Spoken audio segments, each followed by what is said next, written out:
country. Primarily, the majority of the population is associated with farming, with agriculture, and all the allied sectors. Not only because of that, but also because I think India's got that potential.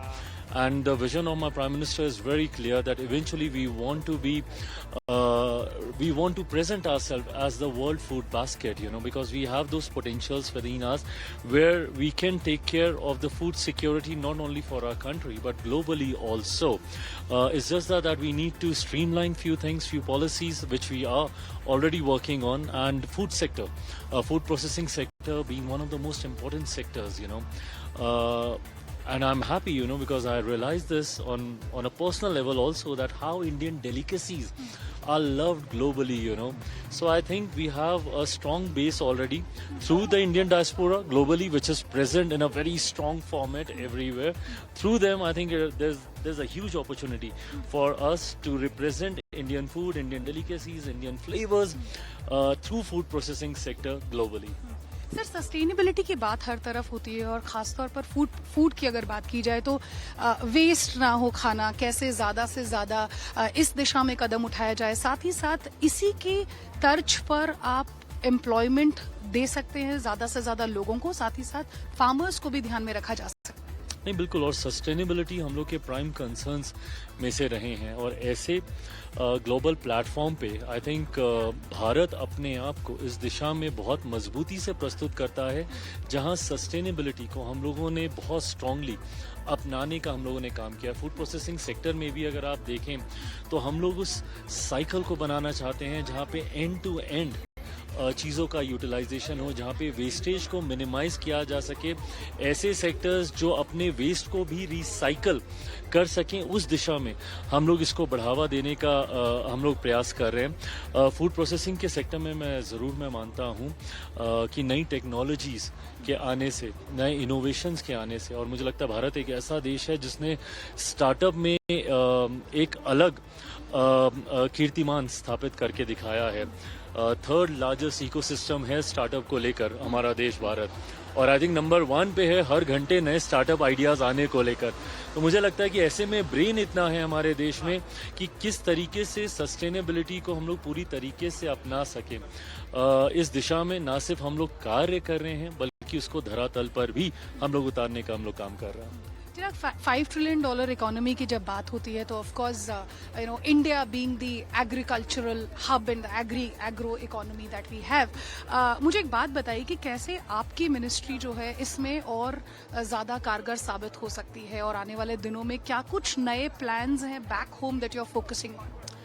देखिए, food processing की जहाँ तक बात है, India जैसा आपने भी कहा कि एग्रो बेस्ड है, majority of the population agriculture के साथ जुड़ी हुई है।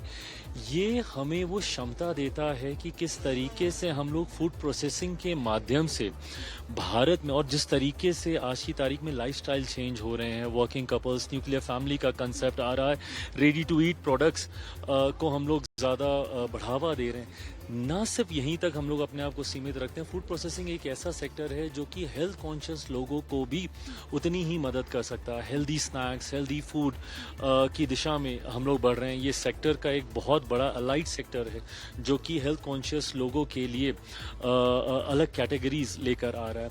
तो इस सेक्टर में जुड़े हुए लोगों का हम लोग हर स्तर पर हम लोग लोगों को जोड़कर उनकी मदद कर सकते हैं। रूरल इंडिया की अगर आप बात करें, ये तो अभी मैं ग्लोबली इंटरनेशनली मैं बात कर रहा हूँ, बट रूरल इंडिया की अगर आप बात करें, जिस तरीके से ये सेक्टर हमारे भारत के युवाओं को ना सिर्फ जॉब सीकर्स बनाता है बल्कि जॉब गिवर्स की भूमिका में लेकर जाता है। हम लोग की योजना PMFME अगर आप देखें, ये एक ऐसी योजना है जो कि माइक्रो स्मॉल एंटरप्राइजेस को बढ़ावा देने की सोच रखती है। किसी गांव देहात में रह रहा कोई यंग एंटरप्रेन्योर, लड़का हो लड़की हो, वो प्रोसेसिंग के सेक्टर से कैसे जुड़कर अपने आसपास 10, 15, 20, 50 लोगों को रोजगार देने की वो क्षमता रखता है। इस सोच के साथ भी इस सेक्टर को हम लोग बढ़ावा दे रहे हैं। गांव और शहर की दूरी को ये सेक्टर बहुत ज़्यादा कम कर रहा है। इसीलिए फूड प्रोसेसिंग के माध्यम से मुझे लगता है भारत जैसा युवा देश, जहाँ पे एक बड़ी आबादी भारत में युवाओं की है, one of the youngest countries globally हमारा देश है, ऐसे में इन युवाओं को कैसे हम लोग एंटरप्रेन्योर बनाकर देश की इकोनॉमी में उनका योगदान हो सके, उस दिशा में हम लोग कार्य कर रहे हैं। बहुत ही खूबसूरत बात आपने कही। और एक्चुअली इस इंडस्ट्री को लेकर भी जब जो स्टार्टअप इकोसिस्टम है पूरा का पूरा, वो भी तेजी से बढ़ रहा है। क्या कहना चाहेंगे उन युवाओं को एक्चुअली जो स्टार्टअप इकोसिस्टम में खास तौर पर फूड प्रोसेसिंग इंडस्ट्री में जुड़ना चाहते हैं? क्या आपकी मिनिस्ट्री की तरफ से किसी तरह की कोई पहल है?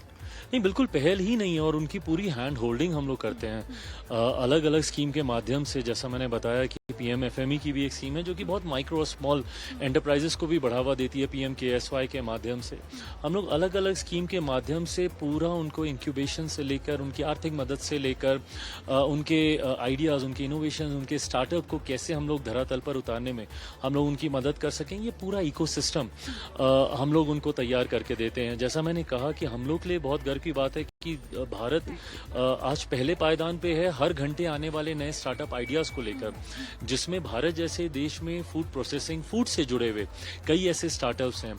ये प्लेटफॉर्म हम लोग वर्ल्ड फूड इंडिया के माध्यम से भी प्रोवाइड करते हैं। वर्ल्ड फूड इंडिया में हम लोग एक प्लेटफॉर्म देते हैं ऐसे नए innovation, startup ideas, promoters, developers, हर व्यक्ति जो कि कहीं ना कहीं एग्रीकल्चर और अलाइड सेक्टर से जुड़ा हुआ है, उनको एक मंच पर आने का, मशीनरी के मैन्युफैक्चरर्स हों, ग्लोबल रिप्रेजेंटेटिव्स हों, वो सब वर्ल्ड फूड इंडिया पे एक प्लेटफॉर्म पे आते हैं जहाँ पे exchange of technologies, exchange of ideas होता है।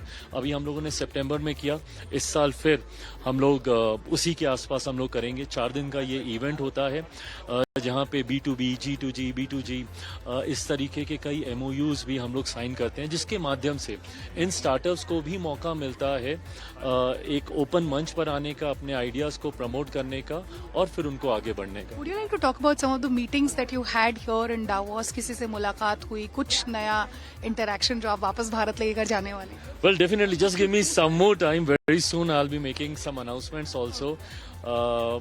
There are few companies जिनके साथ बातचीत चल रही है, and they are very interested in investing in our country. So I hope I have some good announcements to make in couple of days. And also there are few companies जिनके अपने expansion plans हैं.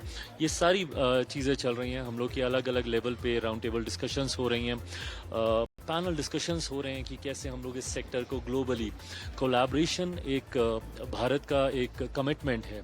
And I think Davos में हर साल हम लोग का प्रतिनिधित्व global collaboration के हमारे उस विश्वास को बढ़ाता है कि हम लोग साथ मिलकर एक दूसरे के साथ टेक्नोलॉजी, जानकारी को शेयर कर आगे बढ़ने की हम लोग सोच रखते हैं। तो मुझे लगता है कि यहाँ से काफ़ी ऐसी चीज़ें होंगी अच्छी जो मैं वापस अपने देश लेकर जाऊँगा, और जिससे यकीनन हम लोग को आर्थिक ग्रोथ, हमारे प्रधानमंत्री जी 5 ट्रिलियन इकोनॉमी का हम लोग जिक्र करते हैं, मुझे लगता है उस दिशा में हम लोग को और मजबूती मिलेगी। बहुत बहुत शुक्रिया चिराग, हमसे बातचीत के लिए बहुत बहुत शुक्रिया। Thank you.